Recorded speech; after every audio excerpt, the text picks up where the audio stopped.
नमस्कार। देशोन्नति में मैं ऐश्वर्या शिंदे आपका स्वागत करती हूँ। आप देख रहे हैं देशोन्नति का खास कार्यक्रम जंग ए जिंदगी। मैं जैसे आपको हमेशा कोई ना कोई कहानी बताती हूँ इसका मतलब उन कहानी के किरदारों से आपको मिलवाती हूँ, उनका संघर्ष, उनकी जीवन कथा आपके सामने रखती हूँ। इसका यही एक कारण है कि आप अपने जीवन में कुछ बदलाव ला सके। आज भी हमारे स्टूडियो में एक व्यक्ति उपस्थित है जिनके जीवन में बहुत संघर्ष आया, लेकिन आज वो उस संघर्ष से ऊपर उठकर अपने जैसे लोगों के लिए कुछ काम कर रहे हैं। आज हमारे स्टूडियो में उपस्थित है निकुंज जोशी जी। नमस्कार। नमस्ते। तो ये कौन है और ये क्या काम करते हैं, आइए सुनते हैं उन्हीं की कहानी, उन्हीं की जुबानी। तो सर, सबसे पहले मुझे आपके बचपन के बारे में बताइए। मेरा बचपन जैसा ही था। मैं कभी ये नहीं कहूँगा कि मैंने बहुत संघर्ष देखा बचपन में वगैरह, बट क्योंकि मेरे पेरेंट्स एजुकेटेड थे, मैं अच्छी फैमिली से बैकग्राउंड से बिलीव करता था, बट घर के बाहर जो एनवायरनमेंट मिलता था वो बहुत अलग होता था। स्कूल्स में वगैरह बुलिंग करना, फ्रेंड्स में चिढ़ाना, ये सब से बहुत इफ़ेक्ट होता था, इफ़ेक्ट पड़ता था मुझ पे। बट मुझे समझ नहीं आता था क्योंकि उस समय पे ये मेंटल हेल्थ और ये सब चीज़ें इंट्रोड्यूस नहीं थी और कोई इस बारे में बात भी नहीं करता था। मैं एक LGBTQI एक्टिविस्ट हूँ, मैं ये कम्युनिटी से बिलोंग करता हूँ, तो थोड़ा फेमिनिज्म मुझ में था, तो लोग चिढ़ाते थे, सब करते थे, तो और मैक्सिमम लोग चिढ़ाते ही थे बाहर। तो कहीं ना कहीं मुझे भी ऐसे लगने लग जाता था कि शायद कमी मुझ में ही है। बट टचवुड फैमिली से इतना सपोर्ट था, मम्मी पापा से, कि वो सिर्फ बोलते थे कि आप स्कूल क्यों जा रहे हो, आपका मकसद क्या है, पढ़ाई करना, आप अच्छा पढ़ रहे हो, एकेडमिक्स अच्छा है, तो बस वही मेन मकसद है। प्लस आपका बिहेवियर कैसा है, आप दूसरों को सम्मान दे के बात कर रहे हो, तो आपको भी सम्मान मिलना चाहिए। हम घर में प्रोटेक्ट करेंगे, हम कुछ होगा तो हम आएंगे, पर डेली हम नहीं आ पाएंगे साथ में। तो you have to fight for yourself. वो क्योंकि माँ बाप को कहीं ना कहीं थोड़ा पता ही चलता है कि हमारा बच्चा क्या है, तो घर से स्ट्रेंथ मिलना बहुत ज़्यादा इम्पोर्टेंट था, जो कि मुझे मिलता था।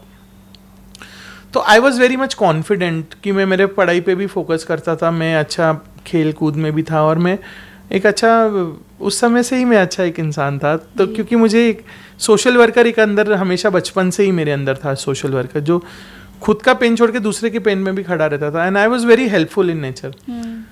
तो कुछ फ्रेंड्स भी थे बहुत अच्छे जो सपोर्ट करते थे, तो मैं कॉइन के इस साइड को ही देखता था जहाँ से मुझे सपोर्ट मिलता था। नेगेटिव वाले को मैं कोशिश करता था कि क्यों नेगेटिव है उसको पॉजिटिव बनाऊँ, और मैं 100% सक्सेसफुल नहीं, बट 80-85% सक्सेसफुल हो जाता था, क्योंकि सब टीचर्स मेरे बहुत प्यार करती थी, तो अच्छा रहा। बट धीरे धीरे स्कूल से कॉलेज का सफ़र तक आया, तो कॉलेज में जब मैंने देखा और जब मैं दूसरी कम्युनिटी मेंबर से मिला, तब मुझे लगता था जो समानता अधिकार मुझे मिल रहा है वो मेरी दूसरे कम्युनिटी मेंबर्स को नहीं मिल रहा है।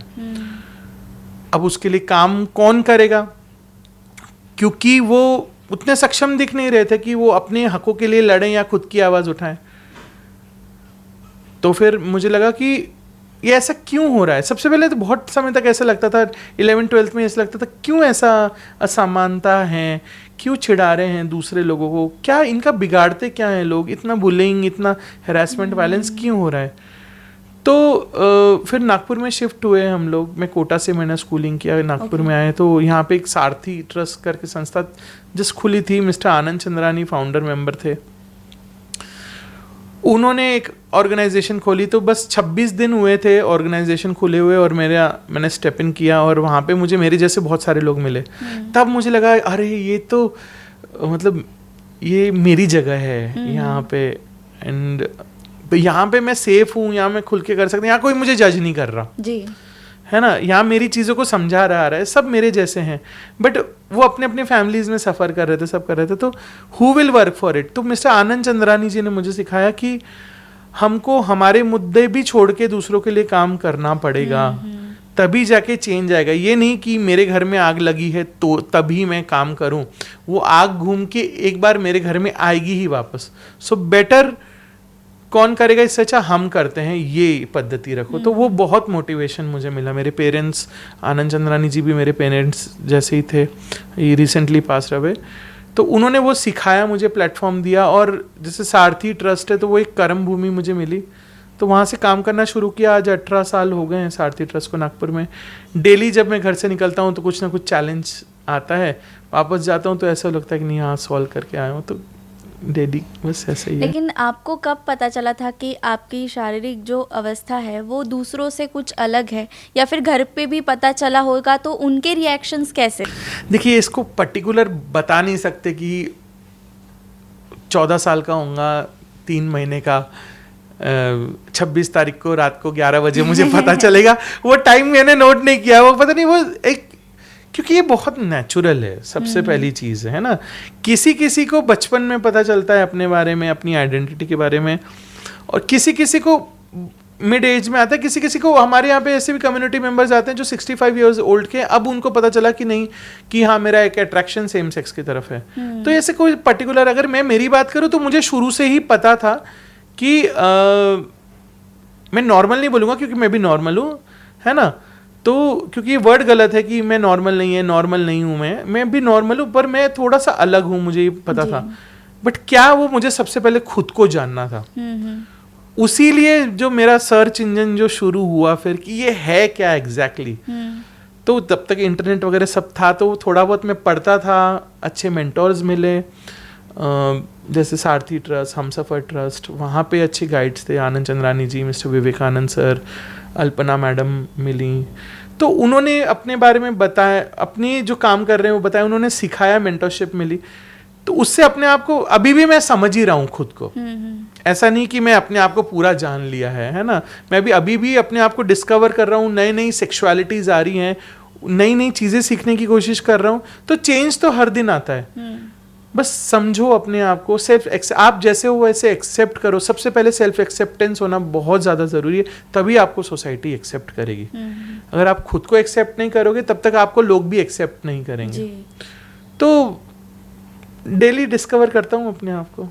लेकिन सर, आपको सपोर्ट मिला, ये बहुत अच्छी बात है। और आपने जैसे बोला कि एक्सेप्टेंस इज़ अ की ऑफ सक्सेस, तो मतलब कुछ लोगों को ना जो ऐसी जर्नी में होते हैं, उनको जब बचपन में पता चलता है तो उनके माँ बाप के रिएक्शंस कुछ रिवर्स होते हैं। मतलब वो एक्सेप्ट नहीं कर पाते कि हमारा बेटा ऐसी अवस्था में है।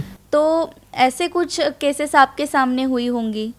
मतलब उसका कैसे मेंटली भी बहुत इफेक्ट पड़ता है लोगों पे, तो वो डिप्रेशन में जाते हैं, या फिर उसी वजह से हो सकता है कि वो खुद को एक्सेप्ट नहीं कर पा रहे हो। ऐसी कोई स्थिति आपके सामने आई है कभी? बहुत सारी आती हैं ऐसी। एंड मैं पूरी तरीके से पेरेंट्स को भी दोष नहीं देता हूँ इसमें, क्योंकि उनको वैसा पढ़ाया गया, सिखाया गया, वो उस एरा से आए हैं, तो उन्होंने वैसा देखा है। वो अब तक अपडेट नहीं हुए हैं वो सब चीज़ों को लेके। इसीलिए मैं रिसेंटली बात कर रहा था कि मेरा एक और ड्रीम है, स्कूल ऑफ पेरेंट्स होना चाहिए, जहाँ पे हमारे पेरेंट्स जो 70s 80s में पढ़े हैं और उनको नहीं पता, वो अब जाके कुछ चीज़ें नया हुआ है, तो वो भी होना चाहिए। But that is really very difficult, है ना। तो एक पेरेंट्स को भी एजुकेशन अपडेट करना अपने आप को बहुत ज़्यादा ज़रूरी है। जो सोसाइटी के नॉर्म्स और वो स्ट्रक्चर चलता आ रहा है, उसके अलावा भी बियॉन्ड देखें कि क्या है क्या नहीं। हमको हमारे बच्चे को हमारा बच्चा होना ज़्यादा ज़रूरी है। उसका जेंडर आइडेंटिटी या उसकी सेक्सुअलिटी क्या है वो हमको समझ के उसको एक्सेप्ट करना पड़ेगा, तभी जाके वो बाहर लड़ पाएगा, अपने आप को समझ पाएगा। तो फ्रेंड्स, फैमिली तो बहुत इंपॉर्टेंट रोल करते हैं, है ना। तो सोसाइटी क्या है, फ्रेंड्स और फैमिली तो होती है ना, है ना। पड़ोसी ये सब होते हैं, वो सब एक्सटर्नल होते हैं। बट आपके इंटरनल जो आपके जुड़े हुए लोग, वो पेरेंट्स हैं और फ्रेंड्स हैं। तो उनको समझना और सपोर्ट करना बहुत ज़्यादा ज़रूरी है। ना कि अपने ही बंदे को, हमको लगता है कि उसको अच्छी ज़िंदगी जीने के चक्कर में उसकी ज़िंदगी खराब और ऋण नहीं कर देना चाहिए। सपोर्ट करके उसको और ज़्यादा उसकी आइडेंटिटी को उसके आइडेंटिटी से एक्सेप्ट करो और उसको सपोर्ट करो। वो भी अच्छा बढ़ेगा इंसान फिर आगे। जी, लेकिन आपने जैसे कहा कि आपके घर से आपको सपोर्ट था, लेकिन बाहर आप जब निकलते थे तब बहुत बुली करते थे लोग, बहुत चिढ़ाते थे, तो आप कैसे रिएक्ट करते थे उसकी तरफ? टाइम के साथ मेच्योरिटी आई है। पहले एग्रेसिव हो जाता था, कभी डिप्रेशन में जाके रोने लग जाता था, बट एट द एंड ये लगता था गलती तो कुछ है नहीं। फिर ऐसा सोचा, एक पॉइंट वो आया लाइफ में जहाँ पे मुझे क्या फ़र्क पड़ता है, मुझे मालूम है मैं क्या हूँ। फिर अब ऐसा टाइम आया है कि नहीं, वैसा नहीं सोच सकता कि मुझे क्या फ़र्क पड़ता है। I have to change people's perception, I have to educate them. Otherwise आज मेरे साथ हो रहा है, कल उठ के कुछ बड़ा क्राइम करे वो इंसान, किसी और के साथ में बुलिंग कर लेगा, किसी और के साथ कुछ करेगा। तो वो अब वो संस्था ने एक मोटिवेशन दिया कि खुद का मुद्दा छोड़ के खुद के समुदाय दूसरे मुद्दे में भी काम करना पड़ेगा। आज मुझे ज़रूरत नहीं है यहाँ पे आके खुले अपनी लाइफ के पन्ने खोलने की, बट ये सुन के कितने लोग समझे, संस्था में आए, जुड़े, वो मोटो है। जिसको सपोर्ट की ज़रूरत है उनको सपोर्ट करना ज़रूरी है। और मुझे ऐसा लगता है कि हर इंसान के अंदर एक सोशल वर्कर होना बहुत ज़्यादा ज़रूरी है। अगर हर इंसान एक सोशल वर्कर बन गया और एक अच्छा इंसान बन गया, तो ये जो जितनी भी असमानता है या बुलिंग है, डिस्क्रिमिनेशन है, वायलेंस है, वो होगा ही नहीं। तो हर इंसान एक सोशल वर्कर बना चाहिए। हम एक बहुत अपने बच्चों को बचपन से सिखाते हैं, डॉक्टर बनिए, इंजीनियर बनिए। कोई ये बोलते हुए नहीं सुनता है हम लोग कि एक माँ बाप सिखाते होंगे कि सोशल वर्कर बनिए। तो वो एक था कि अब तो भी बहुत चेंज आ गया है, आपके बच्चों में बहुत शेयरिंग इज केयरिंग और ह्यूमैनिटी चैप्टर्स भी आ गए हैं अब, है ना। बट एक सोशल वर्कर बनना भी, बन के देखिए, बहुत अच्छा लगेगा। लेकिन सर, आपने जो अभी संस्था के बारे में बताया है, सारथी संस्था के बारे में बताया, तो जब आप ये सब फेस कर रहे थे, लोग आपको चिढ़ा रहे थे, लेकिन आप उससे ऊपर उठकर अभी आपके मन में ख्याल आया होगा कि नहीं, मुझे जाना है बाहर, मैं खुद के लिए भी खड़ा रहूँगा और लोगों के लिए भी कुछ करूँगा। तो ये ख्याल कैसे आया? मतलब कुछ घटना घटी होगी या फिर आपको पहले से ही कुछ था कि नहीं नहीं मैं बड़ा होके तो कुछ करूँगा, ऐसा कुछ था? वो तो हर बच्चा सपना देखता है कि बड़ा होके कुछ बनना है मुझे हर किसी का ड्रीम होता है कि हाँ मुझे फेमस बनना है, ये होना है, वो बचपना होता था। बट मुझे ना जो काम करके जो सुकून मिलता है ना, वो जो शाइन आती है चेहरे पे जब आप रियल काम करते हो, किसी की जेन्युइन हेल्प कर देते हो, वो सुकून की बराबरी आपको कोई पैसा या फिर कोई अवार्ड नहीं दे सकता है, जो सेल्फ सुकून मिलता है। तो मैंने 17 साल का था तब से मैंने काम करना शुरू किया है, और मैं 18 भी नहीं था। सारथी ट्रस्ट मेरी लाइफ में बहुत एक रोल मॉडल प्ले किया है, हम सफ़र ट्रस्ट ने भी। तो वहाँ से मुझे बहुत सपोर्ट मिला। तो नया ऐसा प्लान नहीं करिए लाइफ में कि यही काम करूँगा, वो काम करूँगा। अब जाके मैं पहले अपने आप को एक LGBTQI एक्टिविस्ट बोलता था, बट अब मुझे ऐसा लगता है कि मैं एक सोशल एक्टिविस्ट हूँ, क्योंकि मुझे एक महिलाओं के मुद्दे भी मेरे मुद्दे जैसे ही लगते हैं। अगर किसी कोई एनिमल पीड़ा में है तो उसको देख के मुझे भी दर्द हो रहा है, तो मुझे ऐसा नहीं लगता कि सिर्फ मेरे समुदाय से ही मेरा दिल जुड़ा है। मैं एक सोशल एक्टिविस्ट हूँ। एनवायरनमेंट भी ले लो, तो मैं सबके लिए काम करना चाहूँगा। बस जब तक हूँ तब तक सोशल वर्कर करने की इच्छा है कि कुछ गिव बैक कर सकें सोसाइटी में, कुछ तो चेंज लाएं। हम हमेशा है ना प्रॉब्लम्स की बात करते हैं, ये कठिनाई हैं, ये प्रॉब्लम्स हैं, ये दिक्कत है, वर्सेस कभी हम ये क्वेश्चन नहीं करते वर्सेस हमने उसके प्रति क्या काम किया। आप आपका एक पुश तो दो, आप एक हाथ तो दो। कई लोग ये सोचते हैं मेरे अकेले करने से क्या होगा, बट आप एक एक हाथ जुड़ता जाएगा तो बहुत चेंज आएगा जी। तो चेंज हमें ही लाना है, हमें ही काम करना है। यूथ को भी मेरा, आने वाले जनरेशन को यही बोलना है कि ठीक है आप करियर बनाइए, एजुकेशन कीजिए, सब कीजिए, बट खुद के राइट्स और खुद की कम्युनिटी के राइट्स के लिए आगे आके काम कीजिए, तभी चेंज आएगा। वरना क्या होगा, जो चेंज आप देखना चाहते हैं, बहुत से लोग ऐसे होते हैं हम ये कंट्री छोड़ के चले जाएंगे, हम यहाँ डेवलप हो जाते हैं, पढ़ लेते हैं, सब स्किल्स लेते हैं और दूसरी जगह चले जाते हैं। ये क्यों? यहाँ अगर आप डेवलप हो रहे तो आपकी एक रिस्पॉन्सिबिलिटी है कि अपनी कंट्री को, अपनी कम्युनिटी को भी यहाँ पे डेवलप करें। तो वो रिस्पॉन्सिबिलिटीज भी की। अगर हम राइट्स की बात करते हैं तो रिस्पॉन्सिबिलिटी साथ में 50% होनी चाहिए जी। जैसे कि आपने बताया कि आपके संस्था में ऐसे बहुत से लोग हैं जिन्होंने बहुत कुछ फेस किया हो, तो आपको ऐसी कोई केस याद आ रही हो जिससे आपके मन पे बहुत असर पड़ा है कि नहीं ये बहुत गलत हुआ है इसके साथ, ऐसा कुछ आप शेयर करना चाहेंगे ताकि उससे लोगों को कुछ मैसेज मिले? देखिए, मैं हमेशा कहता हूँ कि LGBTQ कम्युनिटी में जो टी है ना, ट्रांसजेंडर्स, वो लोग इंडिया में बहुत सफ़र अभी भी कर रहे हैं, है ना, और वो लोग बहुत अच्छे होते हैं, ट्रस्ट में, उनमें उनकी कोई गलती नहीं करती, बट सोसाइटी पहचानती नहीं उसकी वजह से बहुत। तो एक मैं छोटा सा केस स्टडी बताना चाहूँगा। एक सिमरन नाम की ट्रांसजेंडर थी, 21 वर्षीय थी, और वो बेगिंग ही करती थी, हमेशा ट्रेन में मंगती करने जाती थी।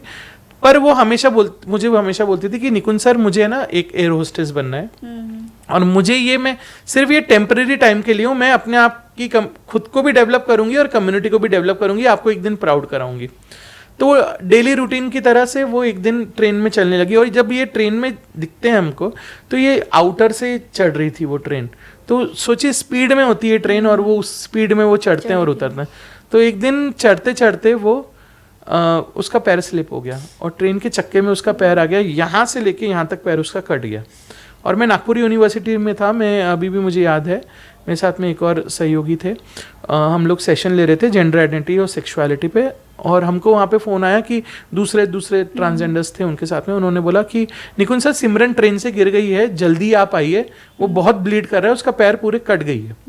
तो मैंने उनको बोला कि गवर्नमेंट हॉस्पिटल है पास में, मेयो हॉस्पिटल, आप तुरंत वहाँ लेके जाइए, हम वहाँ से पहुँचते हैं। मुझे तकरीबन 45 मिनट्स लगा वहाँ से यहाँ गवर्नमेंट हॉस्पिटल पढ़ने के लिए। तब मैं बाहर पहुँचा था, तब तक वो स्ट्रेचर पे ही थी सिमरन, और उसका ब्लीडिंग ही चल रहा था, पूरा खून खून खून खून हो रहा था।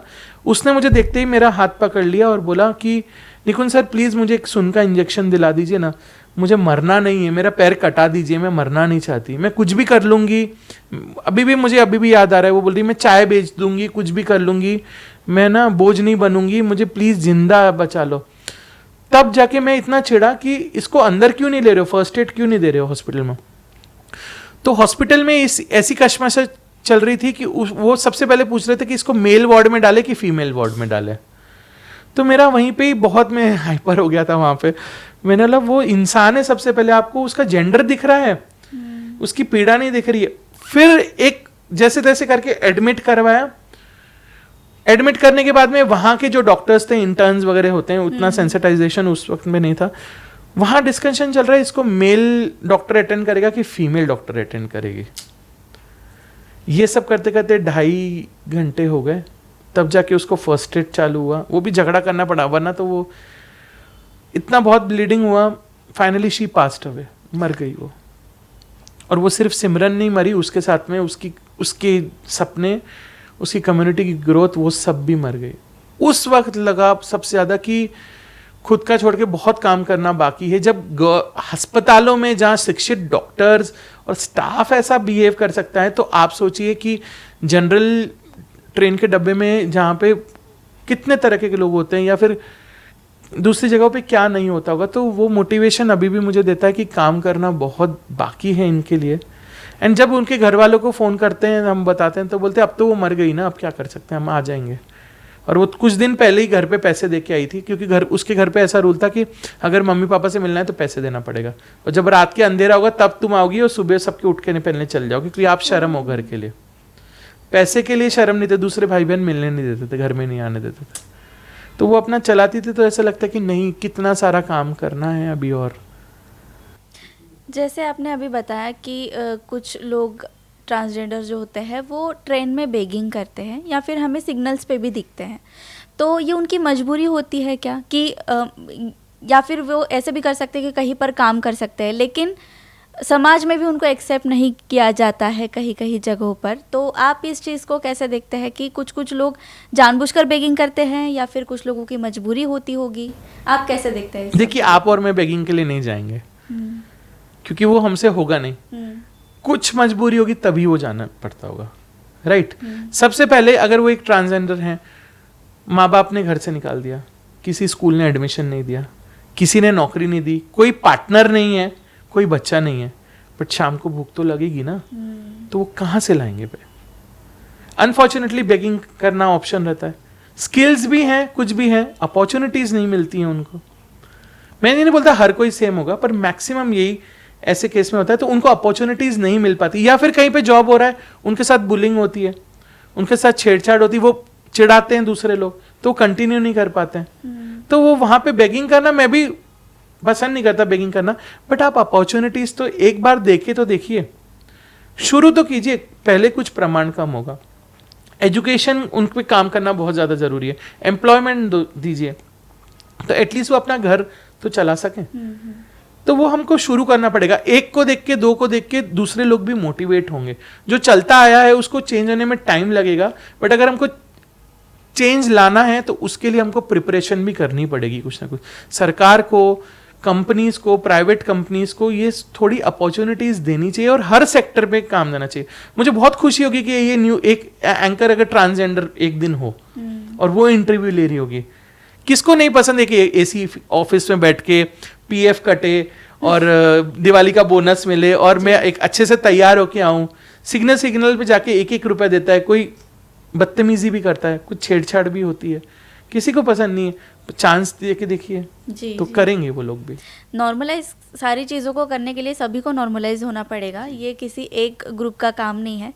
तो सबको, मतलब समाज को भी उनको एक्सेप्ट करना होगा और इनको भी नॉर्मलाइज होना होगा, तभी चीज़ें सेटल जी, हो दोनों सकती। तरफ से। जी, तो मुझे बताइए कि ये सारथी ट्रस्ट के बारे में आप मुझे बता रहे थे, तो वो एक्चुअल में क्या है? सारथी और हमसफर ट्रस्ट के बारे में आप कुछ बताइए। सारथी ट्रस्ट विदर्भ का पहला एक कम्युनिटी बेस्ड ऑर्गेनाइजेशन है, एनजीओ है, जो कि समलैंगिक और हिजरा समुदाय LGBTQI+ कम्युनिटी के लिए, मानवाधिकार और स्वास्थ्य के लिए पिछले 18 वर्षों से काम करता है।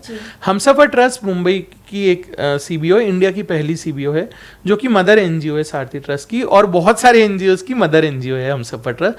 उन्होंने पूरे पैन इंडियाज में बहुत सारे CBOs को स्ट्रेंथनिंग किया है, खोले हैं, हेल्प करा है, और वो मदर एनजीओ है। तो सेम ही है, तो काम कर रहे हैं। 18 वर्ष हो गए हैं काम करते हुए हमको, हमसफर ट्रस्ट को 30 ईयर्स हो गए हैं काम करते हुए, और बहुत सारा चेंजेस आया है। ऐसा नहीं कि काम नहीं हुआ है, पूरा नहीं हुआ है, और पर अभी बहुत काम करना बाकी है।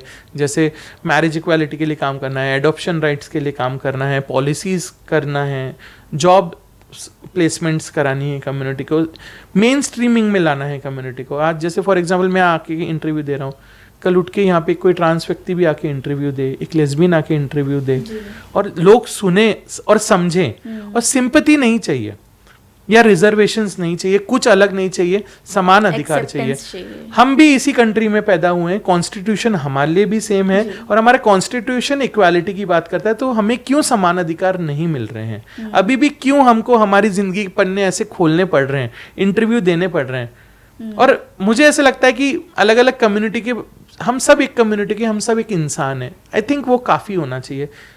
तो एक इंसान की जो ज़रूरत होती है वैसी हमारी भी ज़रूरत है।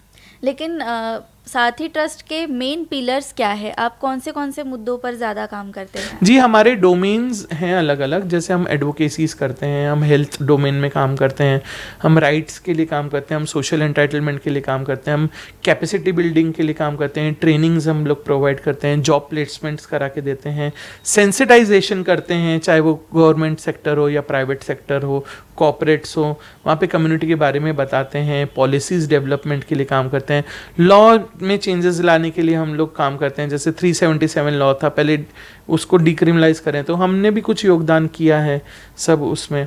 और अभी जैसे दूसरे भी मैरिज इक्वालिटी है वगैरह, तो डिफरेंट डोमेन्स हैं ये हम जिसमें हम लोग काम करते हैं। लेकिन सर, जिनको अभी आपके साथ जुड़ना होगा, जो ट्रांसजेंडर कम्युनिटी के लोग हैं, उनको आपके साथ जुड़ना होगा, तो वो कैसे आपको ढूंढ सकते हैं? आप सारथी ट्रस्ट में आ जाइए। 12 से 8 बजे तक हमारा ऑफिस खुला रहता है। मोहन नगर में है हमारा ऑफिस, अंबिका बेकरी के पास में। आप वहाँ पे आइए, नागपुर में हम वहाँ पे मिलेंगे। मंडे टू फ्राइडे रहते हैं हम 12 से 8 बजे तक। तो आप कभी भी ऑफिस में आप आ सकते हैं। हमारे पेजेस हैं इंस्टाग्राम पे, सारथी ट्रस्ट नागपुर, pride.nagpur। आप मुझे कांटेक्ट कर सकते हैं।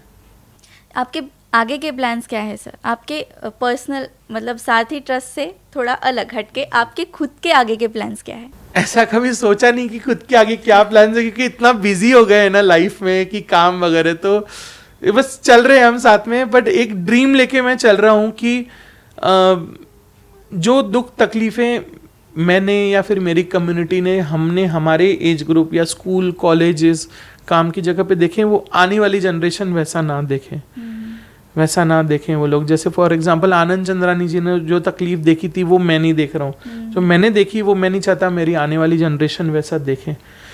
इक्वालिटी रहे और समानता मिले, बस वो चेंज आए सोसाइटी में, एक्सेप्टेंस हो। जहाँ पे एम्पावर्ड हो कम्युनिटी, सिंपैथी नहीं चाहिए, जहाँ पे पर्सनालिटीज आके खड़ी हो जाएं, क्योंकि टैलेंट है बहुत सारा कम्युनिटी में, बहुत टैलेंट है, बस अपॉर्चुनिटी मिलने की देर है, अपने आप को प्रूव करेगी कम्युनिटी। बहुत बहुत धन्यवाद, आप यहाँ पर उपस्थित रहे और हमें इतनी अच्छी जानकारी दी और लोगों को एक जागरूक करने की कोशिश की है आपकी बातों से। बहुत बहुत धन्यवाद। तो आपको ये इंटरव्यू कैसे लगा, आप प्लीज़ हमें कमेंट बॉक्स में ज़रूर बताएं और देखते रहिए जंग-ए-ज़िंदगी, देखते रहिए देशोन्नति। नमस्कार।